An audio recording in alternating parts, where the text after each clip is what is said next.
Welcome back. It's Kara's Kids. And when I say kids today, this one is for the kid in all of us. Yes, because who doesn't love the movies, The Missing Link or Kubo and the Two Strings? Well, did you know that they were created right here in our own backyard? I got a chance to go behind the scenes of the incredible Laika Studios. We're bringing you behind the scenes of Laika Studios. It's here, Hillsboro, Oregon, which is really cool. I'm Nelson Lowry, who's going to give us the tour today. He's a production designer for Laika Studios. Share a little bit about your job, what you do.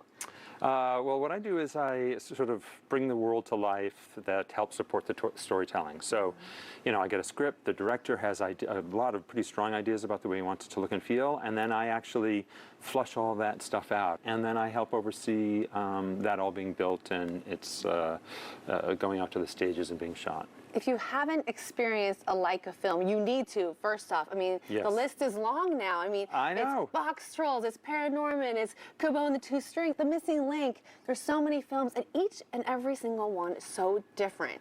Is that what Laika's all about? Yes, definitely. I mean, I think, you know, Travis Knight says it best. He wants to tell new and original stories through the medium of animation.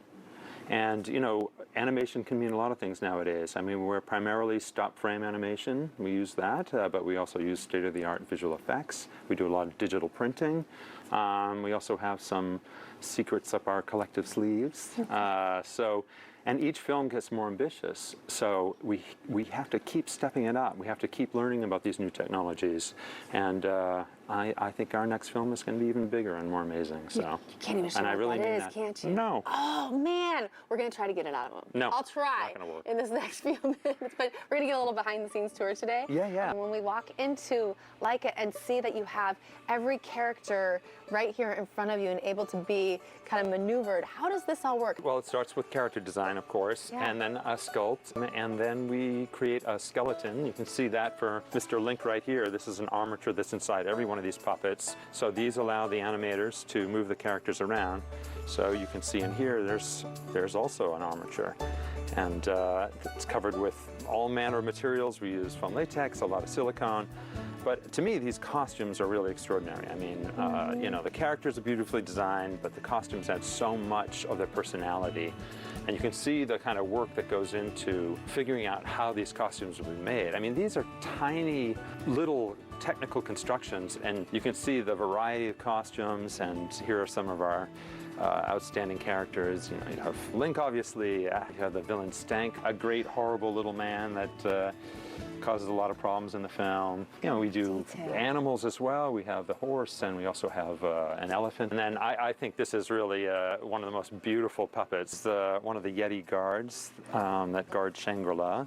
And I just love the sort of proportions, the color, all the textures on him. He's got silicone fabric. It's all animatable. He's chunky, but he's flexible. This is the main star of our film. This is Sir Lionel, and played by, of course, Hugh Jackman. And he's a man of many faces. We're going to see him on screen a lot, and we want to make sure that his character is well described. His face even comes off. These are all replacement faces. They're digitally printed, and they're printed in color using really the best new printing available. You can see that the animators have a series of these faces that they can combine in all different ways, and there's a little magnetic ties so they can snap right on in place, so there isn't that kind of pixelation. But these characters are highly developed because ultimately they're the performers. I mean, the story really wouldn't mean anything if the performances weren't strong. So we require a lot out of these puppets. I think it's really cool to see the 3D machine and how it's printing out all the different faces that this character is going to have in a scene. How many hundreds of thousands? I mean, how does it take? Is that right? Yeah, it's about that much. Yeah, really subtle expressions happen. Sometimes when there's no dialogue, characters are looking at each other, and they're emoting. You can see what they're saying. They're beautiful on the outside, but I love what's on the inside too, because it's what, you know, gives them life, really. The Yeti. I think these Yetis are my cousins. Can you take me there? I give you my word. Okay, what is it? What? Your word. No, it's a figure of speech. Sounds good. What is it? And look at all these different faces. Yeah, so forget about Jess or Lionel's face. Each character has these printed faces, and that's what gets the number so high. And the new technology is so amazing where you can print all these colors. You can even print different amounts of specular, which means shine and flat. And also the mouths and all the teeth are printed intricately into the print. So they have full operational mouths with tongues and everything. There's a great scene where Link sticks his tongue out. Look at that. We go from the room with all the puppets to the more extravagant, almost these machines that you have. Yes, this is the kind of rigging that's behind almost everything you see on camera, and you can see it's all movable so the animator can give it life. But this is great because everything moves in here, so you can see the little tassels jiggling, and then the camera does a little shaking, and we do a little bit in post as well, so you get this really nice effect that they're in this moving vehicle.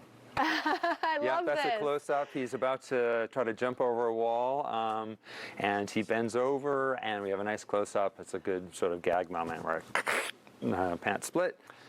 So here are some of the beautiful props that are created for the film. So, we have the characters, we have the sets, but, there's a rich history and storytelling in all the objects that are in the room. So a lot goes into making these props. So what happens on a set like this? This is the Optimatus Club, and it contains one of my favorite props of the film, the stuffed polar bear. Love it.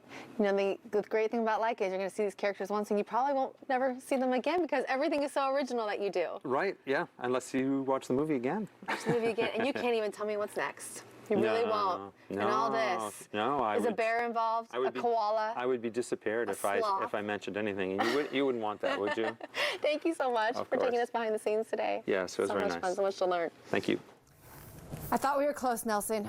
No, I really didn't find out anything. I cannot wait to see what they come up with next. But if you have a kid's story for me, hit me up on social media at Cara Marie Mack or find me at KATU.com. Just a short break, and we'll be right back.